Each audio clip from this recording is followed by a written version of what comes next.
तो नमस्कार दोस्तों, मैं अमन राय स्वागत करता हूं आपके अपने चैनल अमन स्टडी ब्लॉग पे। तो दोस्तों, मैं आशा करता हूं, मैं उम्मीद करता हूं कि आप स्वस्थ होंगे, मस्त होंगे, जिंदाबाद और ज़बरदस्त होंगे।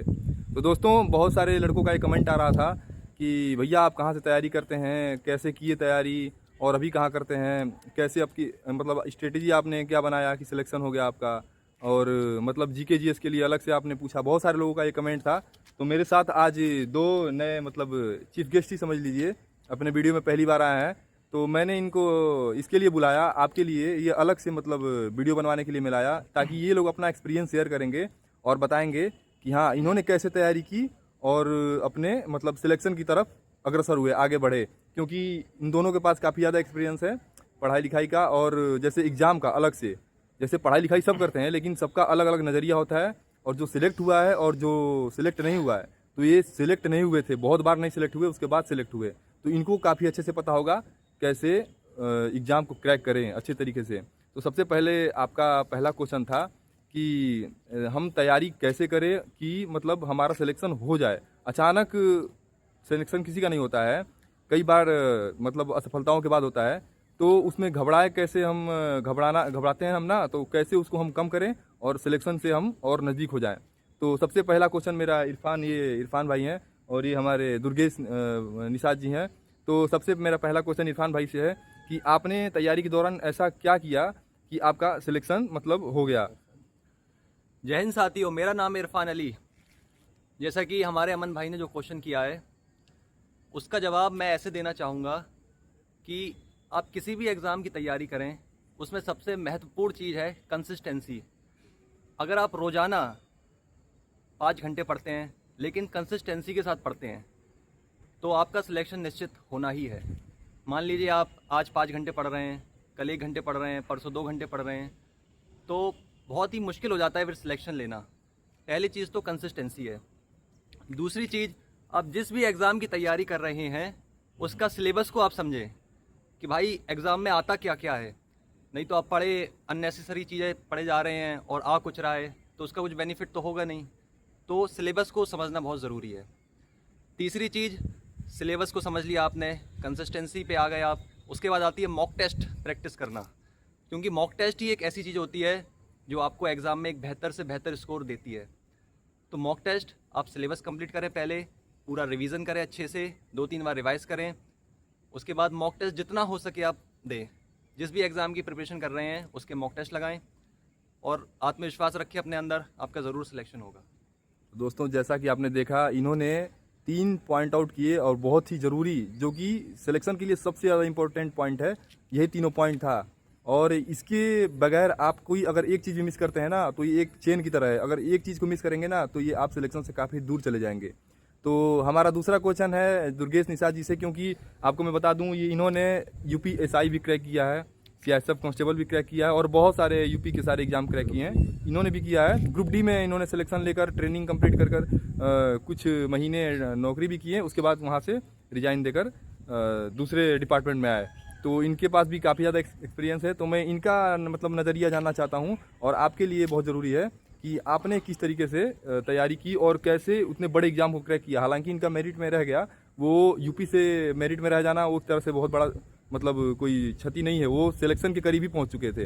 तो दुर्गेश जी, अपना नज़रिया बताइए, कैसे तैयारी करते थे कि एकदम सटीक सिलेक्शन के यहाँ नज़दीक पहुंच जाए। नमस्कार साथियों, मेरा नाम दुर्गेश। मैं जैसा कि आप लोग को अपना एक्सपीरियंस बताना चाहूँगा कि मैंने बहुत दिनों तक काफ़ी मेहनत किया। मेरे एग्ज़ाम निकल नहीं रहे थे लेकिन मैं लगातार अपना जो है प्रैक्टिस जारी रखा।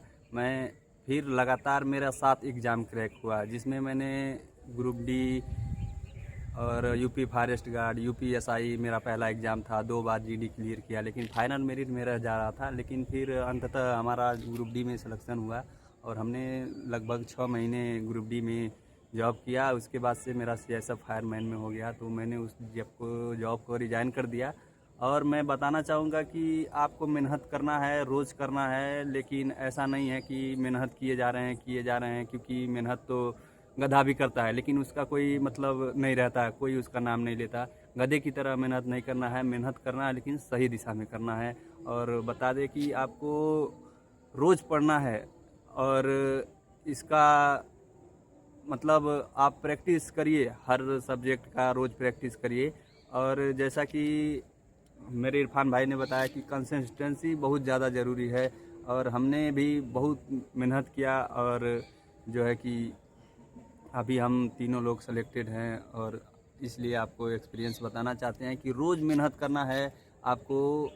किसी परीक्षा की तैयारी पहले मत कीजिए, सब्जेक्ट की। तो जैसा कि मैं बता रहा था कि आपको परीक्षा की तैयारी नहीं करना है, पहले सबसे पहले आप सब्जेक्ट की तैयारी करिए। आप सब्जेक्ट में अपना जो अच्छा परफॉर्मेंस करेंगे तो परीक्षा में अपने आप अच्छा परफॉर्मेंस होने लगेगा। और आपको बता दें कि कोई 10 घंटे 12 घंटे का पढ़ने का ज़रूरत नहीं है।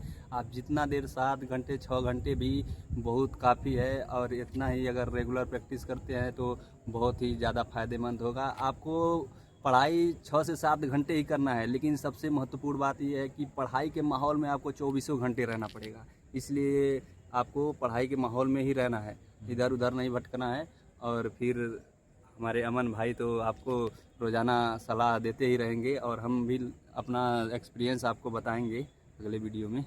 हाँ तो दोस्तों, जैसा कि आपने देखा, दुर्गेश जी ने भी बहुत बहुत बड़ा पॉइंट कहा। इनके कहने का तात्पर्य ये था कि आप मेहनत करिए, लेकिन मेहनत आपका क्वालिटी में होना चाहिए, क्वांटिटी में नहीं। क्वांटिटी में कर रहे हैं आप दबा के 12 घंटा 14 घंटा पढ़ रहे हैं और आपका जो आउटपुट है वो बहुत कम निकल रहा है, तो उसका कोई मतलब नहीं है। अपना शरीर को है वो घोड़े की तरह, गधे की तरह ही बनाइए, लेकिन आपका माइंडसेट है वो घोड़े की तरह होना चाहिए। इनका कहना यही था। और ये काफ़ी सब, हम तीनों में सबसे ज़्यादा एक्सपीरियंस है गोरखपुर से आते हैं अपने यूपी के, ये इरफान भाई आते हैं अपने झांसी से। तो मुझे पर्सनली इन दोनों से काफ़ी सीखने को मिलता है, क्योंकि इरफान भाई के पास कंसिस्टेंसी बहुत बढ़िया है। इनका मतलब कभी भी ये अपने बिजी रहेंगे अपने वर्क शेड्यूल में ना, तो ये अपने लिए टाइम ज़रूर निकालते हैं पढ़ाई के लिए। और दुर्गेश निशा जी से मुझे ये सीखने को मिलता है कि ये थोड़ा पढ़ेंगे, कहीं भी रहेंगे थोड़ा पढ़ेंगे, क्वालिटी पढ़ेंगे, और ये चीज़ों को शॉर्टकट तरीके से करने के लिए मतलब हमेशा मुझे सुझाव देते रहते हैं। तो ये पर्सनली मेरे लिए, भले ही हम एक पोस्ट पे हैं, लेकिन एक दूसरे से हम मतलब मैं खुद सीखता हूँ इन दोनों लोग से। तो मैं आशा करता हूँ दोस्तों कि आपको बहुत अच्छे से समझ में आ गया होगा। और मैं खुद एक चीज़ बताना चाहता हूँ, आप मॉक टेस्ट मारते हो तो मॉक टेस्ट लगातार मारते नहीं रहना है।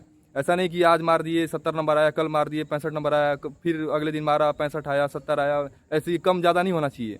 आपको क्या करना है, मॉक टेस्ट मारने के बाद आपको कंप्लीट, जैसे 1 घंटा का टेस्ट है, 1 घंटा टेस्ट मारने के बाद 15 से 20 मिनट आपको उसको हमेशा एक एक क्वेश्चन को देखना है। मैंने किस क्वेश्चन को गलत किया, कैसे मैं इसको सही कर सकता था, और किस क्वेश्चन पे टाइम ज़्यादा लगा। अगर आप ये करना सीख लेंगे तो आप निश्चितः आप कोई भी एग्ज़ाम क्रैक करने में के लिए मतलब वो हो जाएंगे, काबिल हो जाएंगे दोस्तों।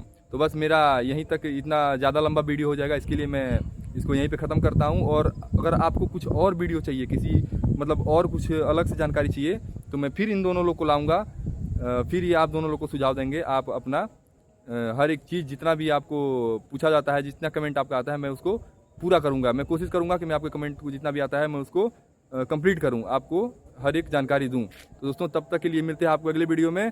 तब तक के लिए जय हिंद दोनों लोग को। ओके दोस्तों।